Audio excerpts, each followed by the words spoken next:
Hello there, Ani, Bojo, Kwekwe, Tanzi, Scano. It's Catherine and Brian from Moonstarlodge, and this is our second week of using all these romantic art cards. And as always, I put the pictures up that relate to what decks we use and the reading that you will see in a moment. We are moving toward, by the end of this week, and this is the, what is it again, Brian? The 23rd to the 1st. To the 23rd of February to the 1st of March. And this is my pre-birthday week. Anyway, these cards are ones, as I said last week, that I don't use publicly usually. But Spirit has continued to impress an energy that's very much like what we experience when the veil is thin in the fall toward Samhain or Halloween. Anyway, the follow-up, the depth of the message is increased for these 2 weeks when I use them back to back, 1 week after the next. So if you haven't seen last week's video, I would advise you to do so, because some of the themes from the cards I've just pulled tie into last week's video. So it's nice when that happens. Anyway, this is a collective reading, and let's go to the cards. So these are Odalin Red-On cards made by Melissa Wotherspoon. And we have oracles that relate to the same artist, and another deck called the Chimera deck that relates to the same artistic effort. We have other artists represented here too, like Rackham, both in his tarot and his Arthur Rackham, and his tarot and his oracle. So let's go. It's the Star. I love the Star card and the Moon card.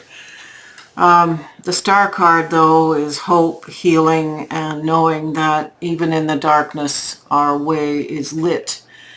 And the stars, more to my cultural experience, are our ancestors.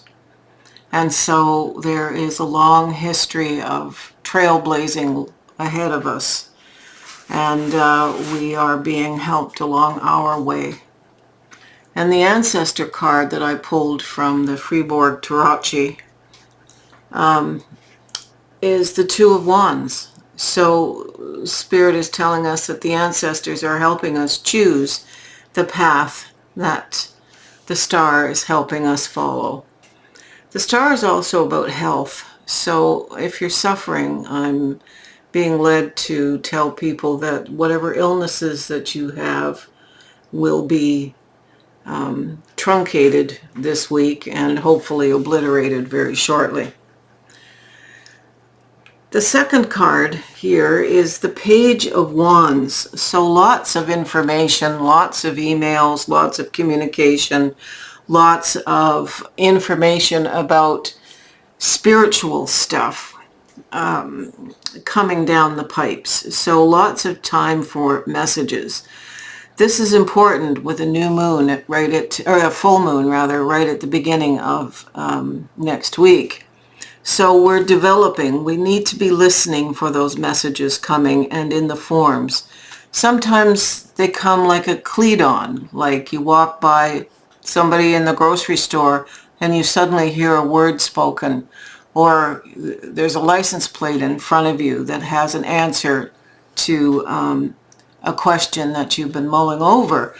Those are spiritually inspired. They're the synchronicities that Carl Jung talked about. And two of my favorite spiritualists were Arthur Conan Doyle and Carl Jung, both medical doctors. Conan Doyle was a surgeon as well. but they were both highly evolved spiritually and understood how spirits work. So the Page of Wands isn't necessarily a person in this human dimension, but quite possibly a Cledon, a spiritually given message, a dream, pulling your own cards and getting a message from Spirit. And it's clarified here by the Three of Swords. If you're in a Rider-Waite mode, that's the evolving out of a heartbreak, and that heartbreak typically has already happened. I prefer the older meaning of the Three of Swords, the original meaning, not the meaning that was laid on it by the occultists in the late 1800s and early 1900s.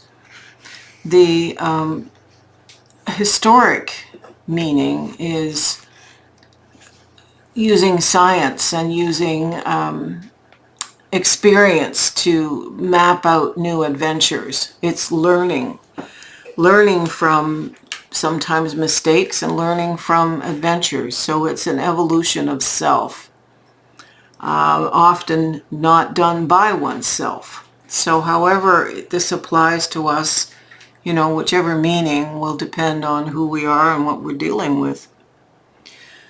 The next card is the Six of Cups, and that appeared in last week's reading. This is about looking back on the past, perhaps childhood, but it's also perspectives, how we deal with perspectives. And the Death card is telling us from Spirit that transformation is happening. So the things of the past, perhaps that didn't please us, have and are being transformed.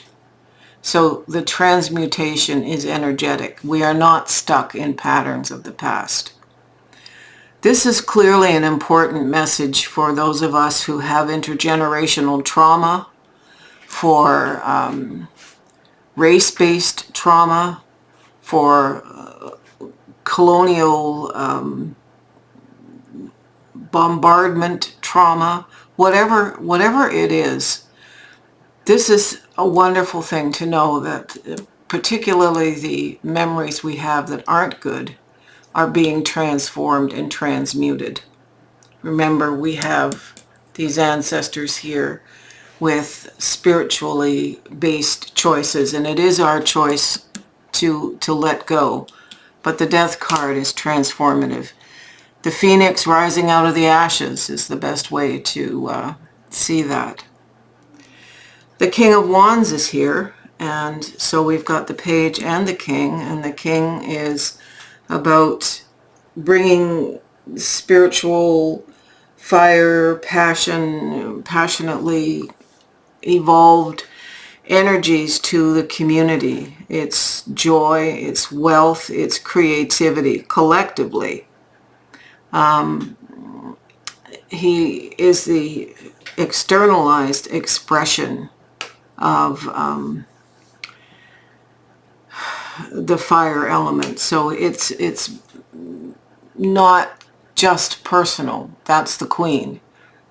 The King is for the community. So we're being brought that archetype. It's clarified here by the card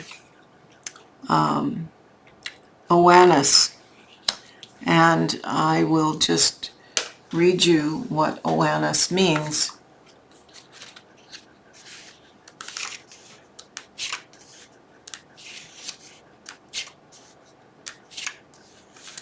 This is wisdom, order from chaos, potential, initiation, creation, new projects, a positive influence over matter. So she is in alignment with the new projects that the King is bringing us, and she is supporting that. So again, spiritual support. We have the Ace of Cups, which is an incubating new emotional beginning. It isn't always a relationship with another. It's a way out of an entrapment into thinking an emotional depression, for example, feeling issues from the past have us locked in. This is something new. It's incubating and it's about to be born. And one of the ways that helps is this card. It's a little child. It's hard to see in this art. But it's a child flying a kite and laughing and trying to grab the tail of the kite. And it's about finding joy, even if it's just a few moments of joy. Being wholly engaged in the joy and not thinking about anything else. Finding that and putting some energy into that which pleases us and brings us joy is how we make this grow and become real, not just incubating anymore. The next card is the Death card again, so we have the Death card twice. The Death card here is complete rebirth and transformation. And it happens that being in this level, this is life and karmic. And that's important. This deck just came in today, like 2 hours ago or something. And it's I wouldn't have got it except that it's a round deck, and I'm a sucker for a round deck. I find them a treasure. And this says, patience is key. Be slow and steady. So the transformation that death is bringing asks us not to rush it, to enjoy it, find joy in it, because this is flanking that. But to know that we can't rush it to get to the good transformation. We have to take it slowly and patiently and thoughtfully. And finally, we have the Strength card. So we have lots of majors in here today. Interesting. The Strength card is a lust for life, and it is exerting strength without being oppressive. It is an inner strength. An inner strength to overcome things that may make us sad. Remembering that ways the truth is in our corner. When we get to that full moon next week, full moons are about shedding anything that comes up as shadow. And that shadow is partly going to be exacerbated by the eclipse on the same day, but also the shadow self is never completely obliterated, but it is the strength to embrace the shadow and say, I'm done with the trauma, I'm done with the past, I'm done with everything else, and I need the strength to go through the transformations that are being talked about with these two death cards. And this Eunoia card is the clarifier to strength, and she says everything is in perfect balance. Well, if you remember last week I read about Ways the Truth. She is about justice and balance, equality, fairness. So everything here is in balance. It's happening. Just relax and enjoy it. All right, you can flip the camera. I hope that's helpful, and I wish you well. Brian and I appreciate your comments and connecting and emails and coffee subscriptions and all of those things that you do. Coffee is a platform that just allows you to donate small bits like Patreon, and they don't keep very much of it, pennies if they keep anything. So it's wonderful. Helping to keep us afloat is really important here. I hope we never have to stop. Anyway, Blessings to all of you, and be at peace. Aho.